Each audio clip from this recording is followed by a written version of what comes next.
Claudia est à Québec pour la Porte-Sainte, en l'honneur du 350e anniversaire de la fondation de la paroisse Notre-Dame de Québec. Mais ça l'a permis, si je comprends bien, de lever le voile sur la foi populaire qui, au Québec, malgré que ce n'est pas médiatisé, est encore très, très vivante, très, très présente. Alors, à Québec, cette année, la hausse de tourisme religieux est liée à la Porte-Sainte. Les chiffres le démontrent. Ce qui est intéressant, qu'on n'avait pas nécessairement calculé cela, mais c'est un effet de la Porte-Sainte, c'est un objet de piété. Et la force d'un objet de piété, c'est que les gens peuvent s'exprimer comme ils le veulent, par des discours, par des gestes, par des postures spirituelles. Alors, et à ce moment-là, c'est libre. Tout le monde peut trouver sa place. Je pense que ça symbolise une occasion pour nous de faire le point, qu'on soit croyant ou qu'on soit une personne de bonne volonté qui n'est pas de confession chrétienne, là, peu importe nos origines spirituelles, de faire le point dans notre lien en tant qu'être humain avec la spiritualité, notre lien ou établir où on en est dans notre relation à Dieu. Non? Est-ce que vous savez que la Porte-Sainte est ouverte pour tout le monde, qu'il soit croyant, pas croyant? Oui, j'en ai beaucoup entendu parler. Yes. They told us that there were several things you need to do for the indulgence or something, and you need to do in a week several things, and then you go there, and I don't know. Do you expect to cross the Holy Door? Yes. Do you know when? No. Did you know that the Holy Door closes on December 28th? Okay. Yes. Est-ce que vous pensez repasser une seconde fois la Porte-Sainte? Oui, bien sûr, bien sûr. Oui. Et on commence à apprendre de quoi il s'agit. La première fois, c'était pas... on ne savait pas bien de quoi il s'agissait. Maintenant, on sait que c'est plutôt... Bon, on commence à apprendre, c'est plus spirituel, non? Il faut faire une préparation avant pour bien réfléchir de quoi il s'agit et après faire ça. Donc, la deuxième fois, ça serait plus en sachant déjà de quoi il s'agit. No, we're actually from Indiana. But I looked and found that there was going to be a pilgrimage from Philadelphia. However, they canceled it, so we decided to do it ourselves. Well, congratulations. Pour moi, c'est plus qu'une démarche symbolique, c'est un cheminement de foi. J'avais l'occasion de venir aujourd'hui et j'y suis venu justement pour ça et non pas en touriste. J'ai ma caméra, mais c'est pas prendre des images, plus que des images souvenirs, c'est pour pouvoir me rappeler plus tard cette expérience extraordinaire de la miséricorde. Un certain face-à-face avec peut-être le sens profond de notre vie. Alors, je pense qu'actuellement, il y a des gens qui se disent loin de l'Église, mais personne n'est vraiment loin. Tout le monde recherche ce face-à-face, ce cœur-à-cœur-là avec Dieu, peu importe toute personne dans le monde. Ils recherchent cette intensité-là, que ce soit dans le sport extrême ou dans d'autres choses. Chaque personne est confrontée à cette recherche-là intérieure. Et la Porte-Sainte le symbolise très bien. Alors oui, je crois que c'est une démarche qui est offerte à tout le monde, de devancer ce face-à-face-là, je dirais, et d'aller au-devant, de dire à Dieu, fais-toi présent dans ma vie, j'ai besoin de toi. Alors oui, moi, la première fois que j'ai franchi la porte, c'était le lendemain de son inauguration, donc le 9 décembre. Et ça suivait une messe célébrée par notre archevêque et cardinal, Monseigneur Lacroix. Et dans cette messe-là, entre autres, il nous recommandait je dirais, suivre l'exemple de Marie quand elle a eu l'annonce de l'ange. Elle a répondu « Qu'il me soit fait selon ta parole, Seigneur ».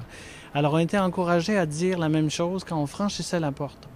Et moi, quand j'ai franchi la porte, j'ai réalisé que toute ma préparation au temps de l'Avent, alors adoration eucharistique, confession, communion, prière aux intentions du pape, tout ça, sans le savoir, j'avais rempli les conditions pour obtenir l'indulgence papale liée à la traversée de la porte. Alors ça a été une grande grâce pour moi, puis une surprise. On est vraiment la première paroisse, comme on dit, sur ce continent-ci.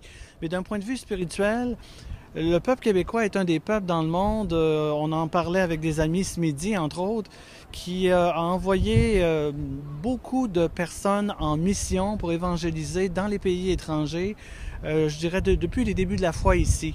Alors c'est comme un beau retour des choses au point de vue de la Providence, de voir que c'est le monde entier qui est invité à venir à Québec pour, pendant une année sainte, je dirais, faire le point sur la relation de chacun avec Dieu.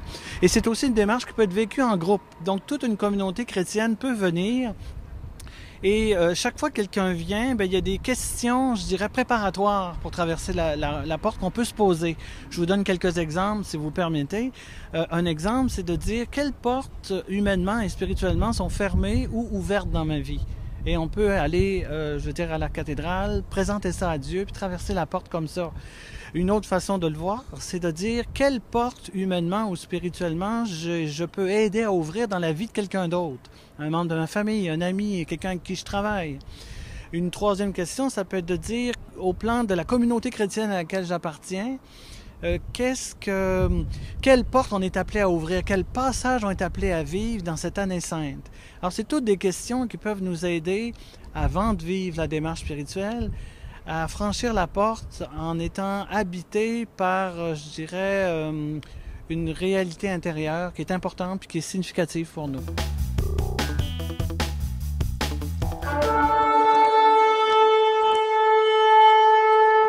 Celebrations that are part of a jubilee are based on a Jewish tradition. Every 50th year, Jews dedicated the whole year to social renewal focused on God's mercy being granted to all. The Holy Door is part of such a tradition. It is only opened on special occasions, as it was the case for 2014 in Quebec City. Crossing the Holy Door before its closing will bring many blessings. The tradition of the Holy Door in the Church goes all the way back to the 15th century. The Pope then officially opened the first 4 doors located in Rome's 4 major basilicas. The 5th door was opened in 1611 in Santiago de Compostela in Spain. It's only in 2008 that the 6th Holy Door was opened in Ars, France, and the 7th was opened in Quebec City on December 8, 2013, the Feast of the Immaculate Conception, as part of Quebec's celebrations of the 350th anniversary of the foundation of its cathedral church, Notre-Dame de Québec. It is the first Holy Door outside the European continent and the first in America. Et d'abord, c'était une démarche spirituelle au point de départ. On a commencé par la prière, mais évidemment, la prière appuyée de travail. On a consulté des gens du milieu, pas juste du milieu d'église, aussi du milieu social, culturel, l'industrie touristique et tout ce monde-là. Les gens intéressés au patrimoine et l'histoire, parce que ça fait partie de certains volets de Notre-Dame de Québec. Donc, il y a 3 ans, on s'est mis à l'ouvrage et là, on est arrivé enfin, puis on le vit là avec intensité. Est-ce que les objectifs en termes de pèlerinage, en termes de personnes qui viennent à la Porte Sainte ont été atteints? Bien, disons qu'il y a 2 groupes de personnes qui viennent, en gros, des gens qui viennent de leurs propres moyens et d'autres qui organisent des pèlerinages pour vivre une démarche, je dirais, plus approfondie sur le plan spirituel. Dans les 2 cas, on est victime du succès. On a plus de 250 000 personnes qui ont franchi la Porte Sainte cette année. Juste le mois d'octobre, on a plus de 50 groupes qui viennent en pèlerinage organisé. C'est beaucoup de monde.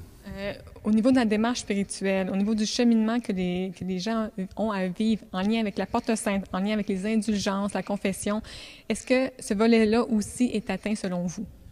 Alors, disons que dans notre approche, on avait voulu donner un signal que l'Église catholique aujourd'hui, sa porte est ouverte à toute personne de bonne volonté. Donc, les gens qui viennent à la Porte Sainte, on ne vérifie pas de quelle confession ils sont. C'est ouvert à toute personne de bonne volonté qui respecte l'espace sacré.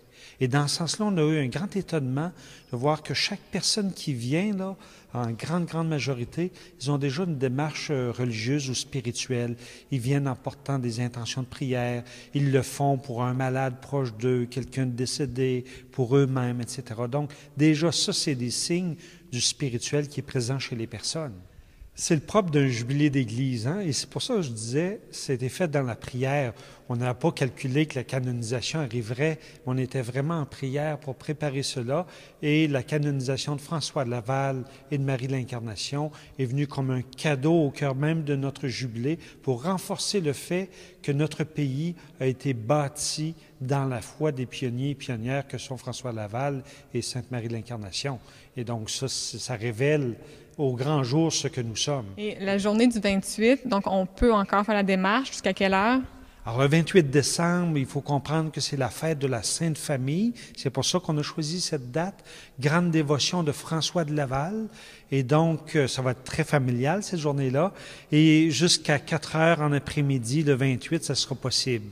Après ça, le soir, on va célébrer les vêpres solennelles, la fête de la Sainte Famille, et on va clore la porte. Elle sera encore accessible de vue. On pourra la toucher par la suite de l'intérieur et de l'extérieur, mais on n'a pas pu traverser la porte. Et je dirais l'étape des indulgences et de ses bénéfices spirituels, c'est jusqu'au 28.